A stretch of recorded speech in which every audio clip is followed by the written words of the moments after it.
Well, in my field, especially direct sales, it's all people driven.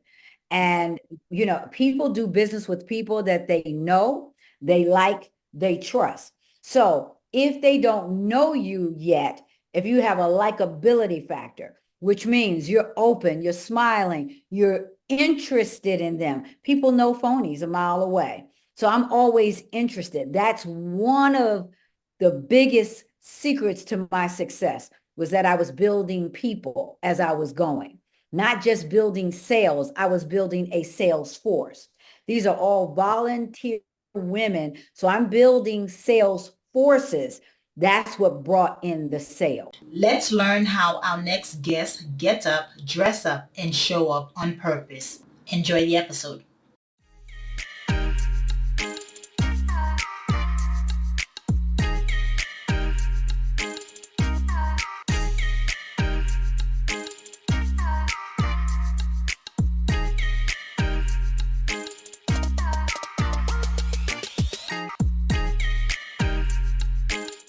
Hello, morning enthusiasts. Welcome to the Best Morning Routine Ever podcast. I am your host, Dr. Lunine, and today I have a phenomenal young lady to the show, Dr. Traci Lynn.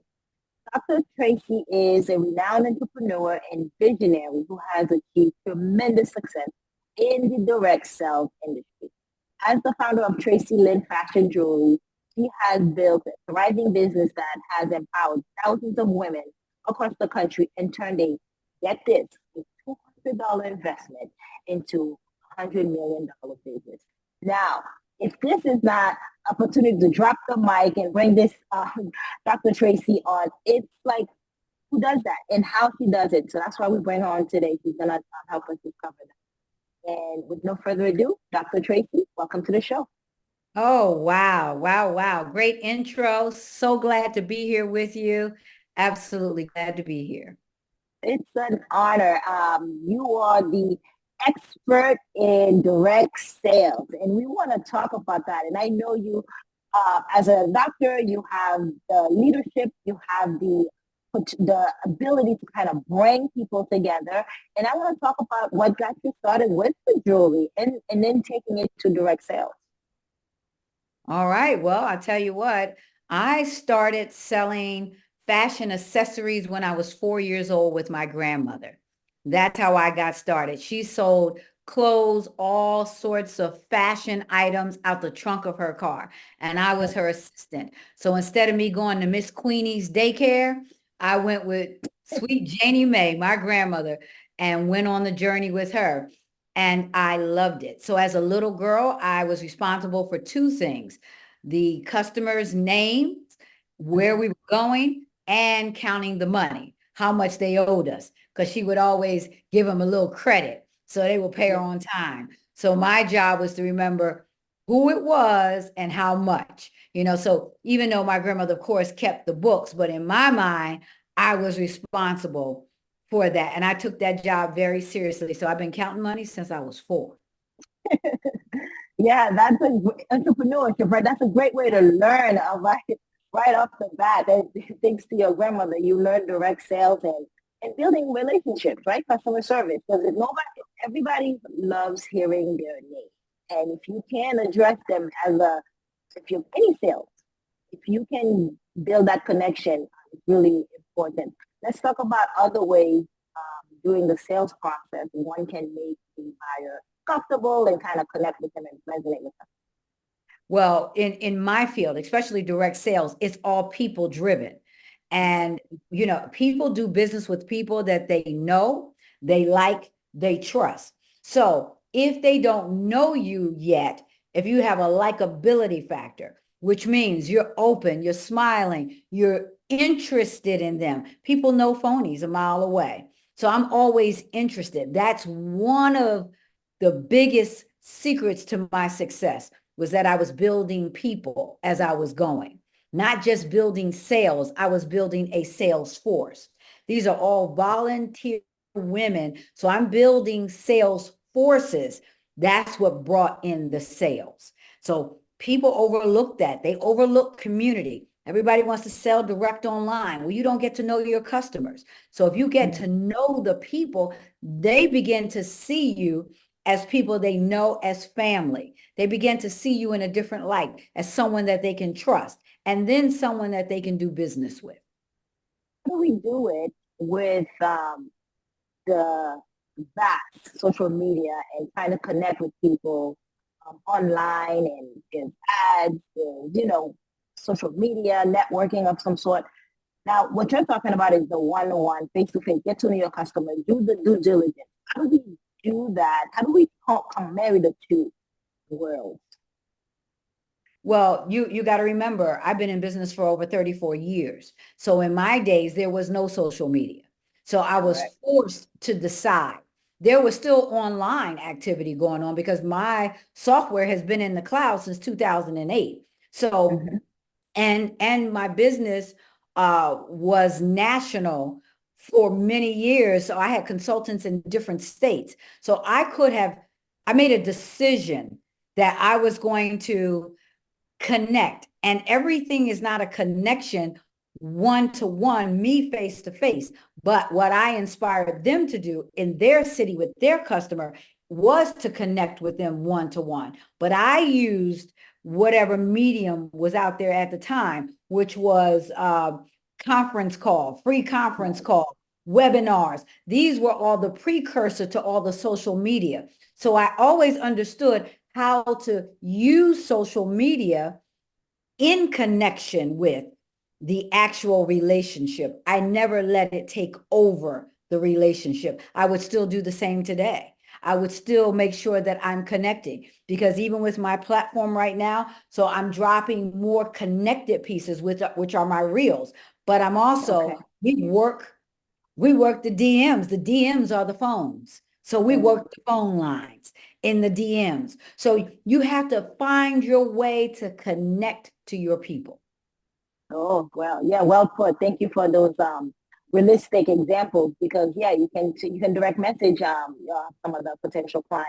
Yeah, and then keeping the real and adding a personal touch behind the business, how it's run and operated. I heard that speaks volumes as well. Yes. And let's talk about some strategies you employ to recruit and kind of retain such a large network. And we're talking about thousands and thousands of what was the number? Over 100,000 of women you kind of put together, or nationwide, nationwide. What are some of the strategies you use to do that?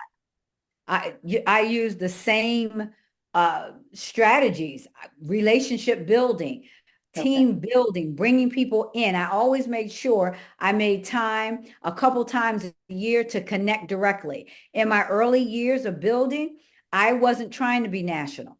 I wanted to be local. Then I wanted to be regional. If I couldn't drive to the state, I wouldn't let you sell the jewelry. If I couldn't drive there and see your face, you couldn't sell. So 2 years, I played the long game. Everybody wants to play the quick, short, fast money game. Doesn't work. I wanted to build fruit that would remain and continue. So 2 years, if you were not within 2 hours, because I could drive to and from in 2 hours, if you weren't in those states, you couldn't join the business.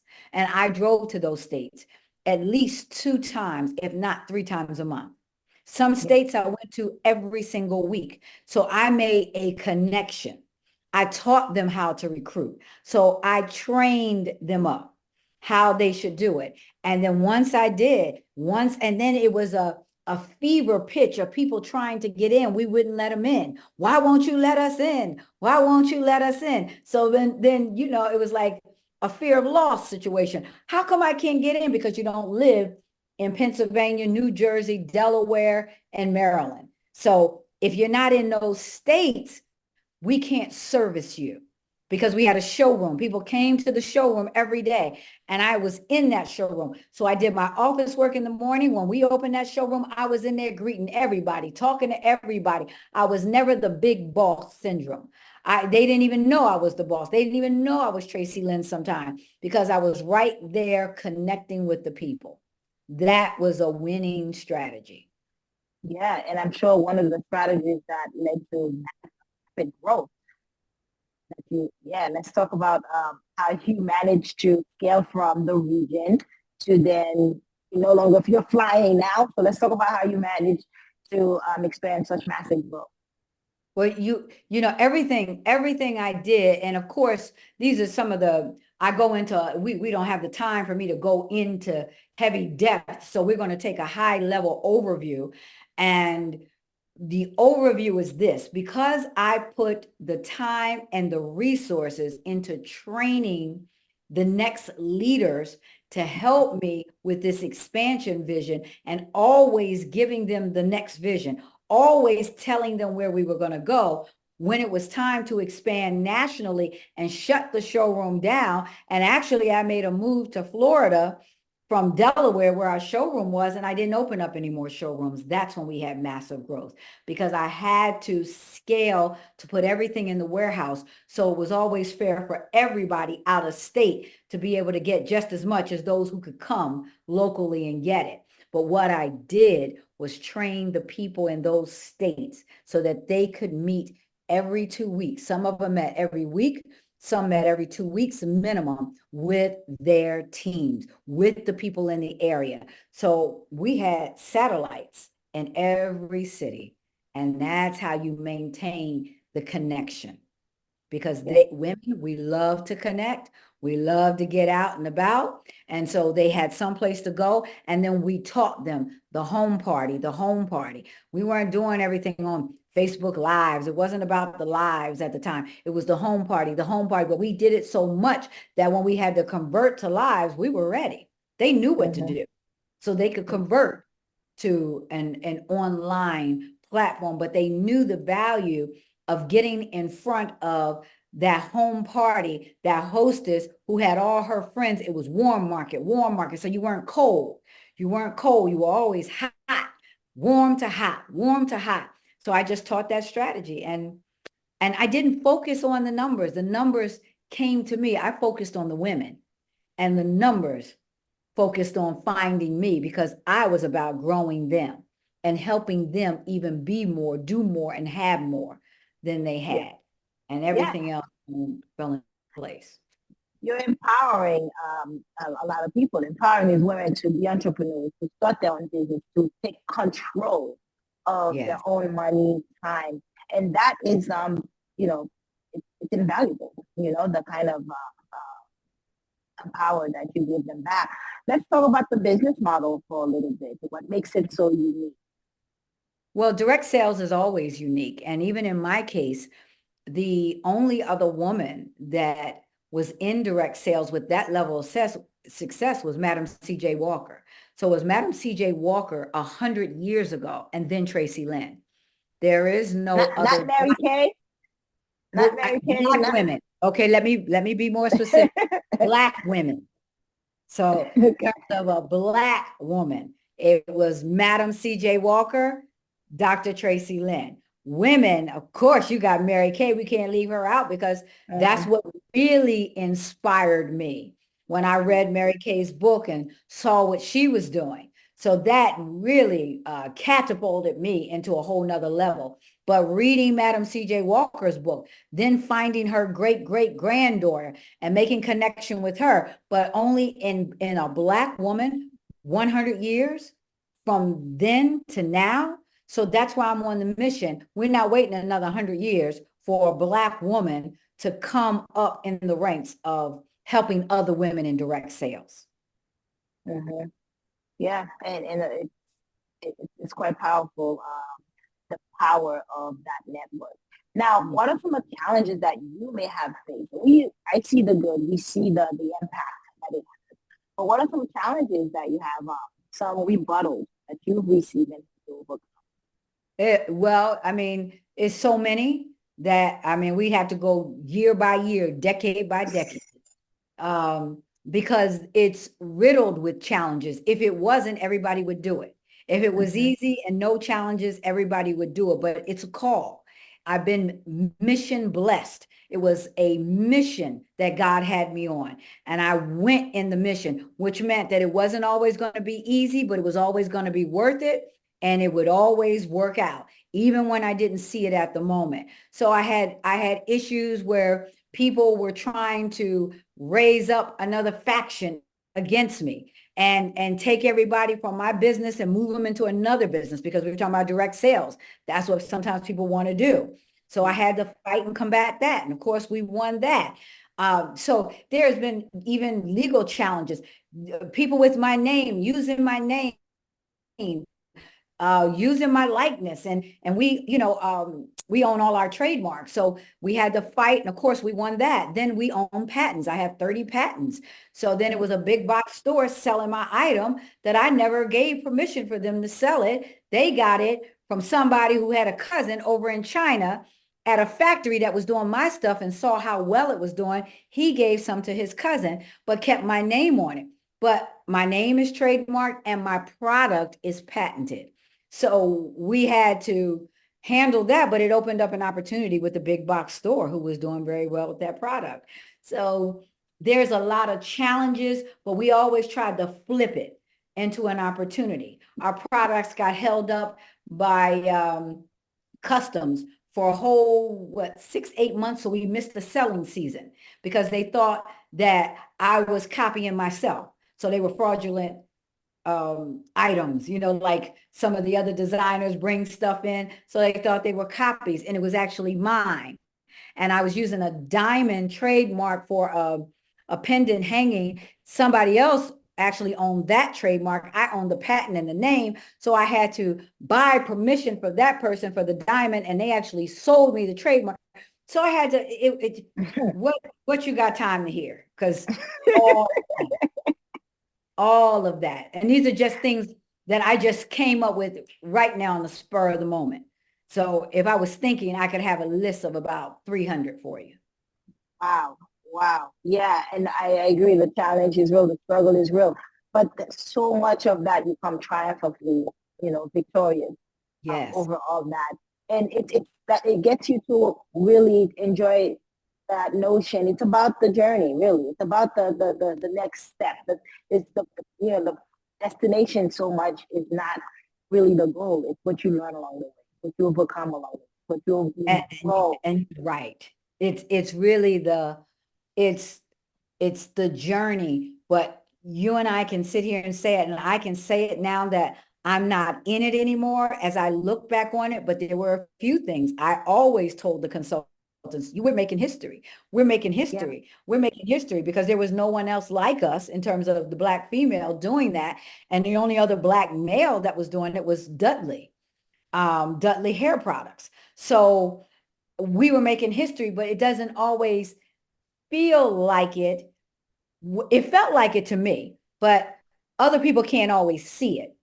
And when you're in the middle of the journey, you want the goals sometimes so bad that you forget to sit back. And I had to tell myself the entire journey, take note, sit back, remember this, these are milestones. These are your rocks, your Ebenezer's, your moments. Don't move too fast over this. Don't skip it, because that's what I'm going back telling you about right now, the moment.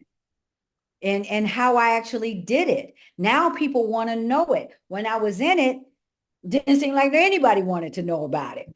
But it wasn't for that time. I was in my season doing what I needed to do at that moment. And looking back on it, I am grateful I didn't give up all the many times I wanted to. Grateful I didn't quit. And grateful I moved above other people's opinions. And that is the thing that stops so many people from doing great things, is other people's negative opinions. Okay. Look that. Let's talk about the product. You say you have over 30 patents, and they're for the pieces of the jewelry themselves?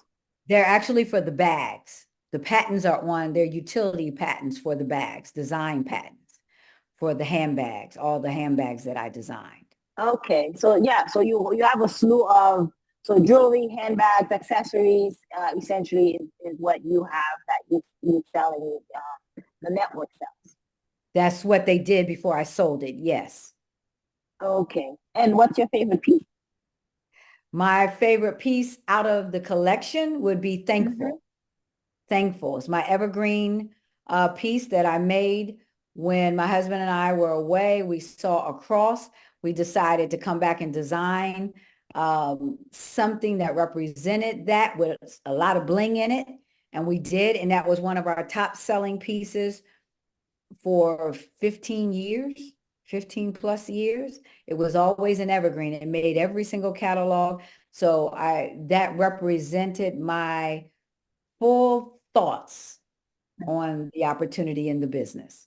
So that would be the favorite piece. Thankful. Yeah. Yeah. As a well thought out actor speaker, you have inspired countless audiences. Our audience, all entrepreneurs, new entrepreneurs, inspired entrepreneurs. How can you inspire them to strive for success? I love what you said earlier about you never gave up, you never let others get to you. That contributed to your success. What else can be added to that? Oh, my goodness. I mean, this whole conversation can really, for entrepreneurs, I mean, that's my wheelhouse all day. Just being relentless and resilient. So I would add those two R's. Relentless, meaning you don't give up because the door is closed. That door is closed, but that door is open. That door is open, not all the way, but the window right next to it is wide open. So not giving up, being relentless and resilient, meaning that you're going to have setbacks, but you need to be a rubber band and spring back. So you got to spring all the way back. They may push you far, but you spring all the way back. And know your business, know your numbers, know your bottom line, know your IBITDAs. I mean, get to know your numbers on your balance sheet. If you don't know that, then take a course, then get a book, then go to YouTube, do something, but be aware. So when you're talking to banks and you're interviewing them, not them interviewing you, you're interviewing them, you know what you're talking about. When I sat down with the banker, I interviewed 40 of them at a time, because I had to see which one was going to best serve me. And I had to see products that they offer. I understood treasury services. So I had one banker who taught me the ropes. And once he taught me the ropes and I moved from Delaware to Florida, I was good to go. I understood how to interview them. I understood all the products that were there. So once you learn the language of it and knowing your numbers and knowing what I wanted in terms of the products and services, that even garnered me a whole nother level of success because I understood my business. Yeah, understand the data, know the trajectory that your business is going. So you're not blindsided. That's kind of interesting you bring that up, because usually in a household you would think the woman does not deal with that information, but that's why you're in the business of empowering women, right? That's another way that you empower women to actually take ownership of their finances and be knowledgeable to sit at the table and tell them, express exactly what they're looking for. Yes, absolutely. And that's what I want. I want women to be knowledgeable, to be in control of the numbers in the business and not be blindsided, because I've seen women out there blindsided. They didn't know. And then I remember a woman was using a particular fulfillment service that I was using, but she let them do all her shipping. I learned that lesson early. No, you don't control all the money. So you do all the shipping. So I don't get the discounts. You get all the discounts. You get all the other benefits. No, no, no, no. So you get the relationship with the shipper. Nope. So I saw that. You keep it separate. Know it yourself. And I had some fulfillment centers say, well, if we can't do the shipping, we don't want the business. And I would tell them, then I'm going to take my 25,000 footprint elsewhere. They're like, you're what now? Wait a minute. You're what? I knew the size of my footprint. I knew what my business was and what it generated. So they would, oh, well, you know what? Yeah, okay, well, that size. Oh, well, I understand why you do your own shipping. Okay. So I understood that, and I wasn't afraid to use it. No one was doing me a favor. And a lot of times, women sometimes in business, and men too, when we don't know certain things, we think we're getting favors. The only one that's ever done me big favors was God. He's the one with the favors. But the other folks, they ain't doing you a favor. It's all about the business. Try not paying it for a month. They're going to do you a favor and put you out. So you need to know what your business is supposed to be doing and who your business is and the potential of the business. Of course. Dr. Traci, this is so amazing. Just connecting with you. I'm just thinking in my business how I can utilize all the things that you're saying. Let's talk about your morning routine. How do you get up, dress up, and show up? Well, my morning routine is full of a few things and a few things that are non-negotiables.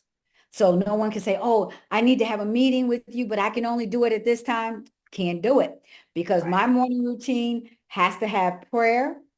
I have to do 1 hour of fasted cardio before I eat. I'm going to be on that treadmill for 1 hour. So by 5:45, I'm on the treadmill. Yeah. So I've had prayer, I'm on the treadmill, and then I'm going to the gym.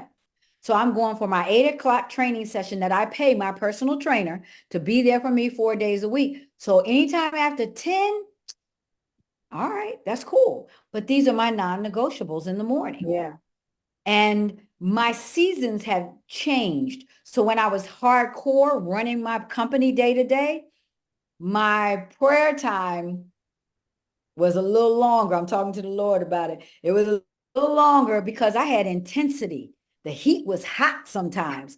And the only way for me to get a handle on that day and to be prepared for the day was I had to go and spend a little bit more time just having a talk with the Lord. So I would be in prayer, and I was never afraid, ashamed to tell that. And I still did some exercise, but not to the intensity that I have the time for. But that was a non-negotiable, and it's still a non-negotiable today. Yeah, I love the way you put that because I use that term as well, the non-negotiable. We can do a slew of things, 9 to 10 things, but there are just 2 or 3 that you cannot get the day going without. And for me, it's meditation as well. It's also that intention, setting that intention for the day, for your business, for how things are going to turn out. Like intention as this is going to be a great conversation. I do it for my podcast as well. That's crucial to kind of get the mind right, to set the tone for what you expect from the day. And I love to hear that you do it. Another non-negotiable is the working out. I mean, you do it twice a day. Good for you, Dr. Traci. No wonder you look so amazing. Twice a day, my goodness, way to go. That is important. It gives you more energy. It keeps you in shape. It keeps the body running. All the right things to make sure you continue to show up. It really is about, it's not just makeup anymore. It's not just the physical, get our hair done. It's more, what are we feeding our senses? What are we learning? Yes. How are we priming ourselves so that we can be better for our consultants, our clients, our family? And you embody that so well. Thank you for sharing. What are some of the things you're reading, you're consuming? Right now, I just got Deion Sanders' book in the mail. So I'm going on a little reading time. So I call it, a mental vacation from some things, and I just start reading. So I'm reading that. Also, I'm going back to a book I read a long time ago, The E-Myth Revisited. And I read that because in today's day with virtual, and he wrote that way before virtual stuff, but he always talked about how you can have one person do 3 or 4 different things. So I really grew my business on the E-Myth. So I'm reading that, and I always find Malcolm Gladwell, yeah, one of my favorite authors. Yeah. Exactly. So I like to read at least like 3 to 4 good things and make sure that it's a lot of business stuff in there, and then just some personal stuff with affirmations. I'm always into, setting the intention and getting my mind, keeping my mind right, and protecting my space, my energy space. So, and attracting the right conversations, the right people in my space. What is that? Because people would think it's foo-foo. It's a lot of unnecessary work, but it's so pivotal. for everything else, it's almost like your prayer time in the morning, right? Like it has to be done. Yes, it has to be done. And sometimes we need to put the mind on a diet because there's too much TV, too much binging, too much Netflix. Think about the world today. Back in the day, you had to wait every week for your favorite little program. Now you can Right. sit there and watch a whole season in 2 and 3 hours. So, and I have found my TV time has gone way down. And then so my husband and I were looking at our cable bill. We like, we don't even watch this. We don't even watch. Back in the day, we had all the movie channels. We had all the this and that. Now, with the Netflix and the this and the Apple and the Prime, it's like, wait. So sometimes I diet the mind and I get into reading more. That's what I'm going to be doing for the next week, dieting the mind. Just consuming nothing but that good information, because as many of the podcasts that I do, I can't put out what is not in. Now, mind you, it's years in here in this well, but I need to still add the things that are relevant for today. Yeah, absolutely. I find myself with headphones, walking around with headphones, just listening to affirmations or just listening to the energy building, clearing the energy. It's imperative. It's imperative that it be done. And I'm glad you shared that on the show, because your level of success is a testimony to that stuff works. Yes. And it keeps working. Yeah. Where can we find you, Dr. Traci? How can we connect with you? What are your handles? All right. Well, my handle, of course, anything at Dr. Dr. Traci, Traci, and then Lynn on, all the social platforms. I got on a green suit and big hair. So, and a blue check. That's how you know is the real me. So you can find me in all of that. So I'm really heavy on YouTube shorts right now. So I'm doing a lot of YouTube shorts, and I'm putting long form content on YouTube. But my day-to-day where we're heavy in those DMs is on my IG account. So IG, Facebook, and TikTok. So I'm there. And then I have two communities. I have Big Dog Wolf. So it's bigdogwolf.com. And that's my mentorship for women. And these are women-based programs for women who are starting a business, not quite at the 6 figures, but wanting to get there, or they've been in business and still haven't hit it. They've come up with a block. So they join me in bigdogwolf.com. And then I have the Icon Circle. That's a mastermind. One is the academy to get you where you need to be. The other is a mastermind for 6 figures, 7. Most of my women are in 7 figures, 8 figures, even going to scale to 9. So those women, we have different kind of conversations, but what I'm doing for them is a bulletproof. I'm bulletproofing them from all the things that will come against them at all those different levels in business to try to stop them. So that's my bulletproofing mastermind, the Icon Circle. And then I've got the Big Dog Wolf for women who say, I just need that voice. If I could hear you like once a month, if I could just sit there and just get in the room and be there and hear it and ask some questions. So they want that seat at the table, and they understand proximity makes all the difference in the world. So that's what the bigdogwolf.com is about. Oh, good. Dr. Traci, it's been such a pleasure having you on the show today. Thank you for coming. Thank you so much. And I tell you what, I have enjoyed myself. And thank you for being a great host and a gracious host and having me today. Thank you, Dr. Lewis. I appreciate it. Of course. Likewise, Dr. Traci. Yeah. Hope you enjoyed today's episode. Please comment and tell us what was your favorite part, your favorite habit that you are going to try out for yourself today. Comment below. If you haven't already, be sure to subscribe. Until next time, I will see you at the top of your best morning routine ever. Stay blessed.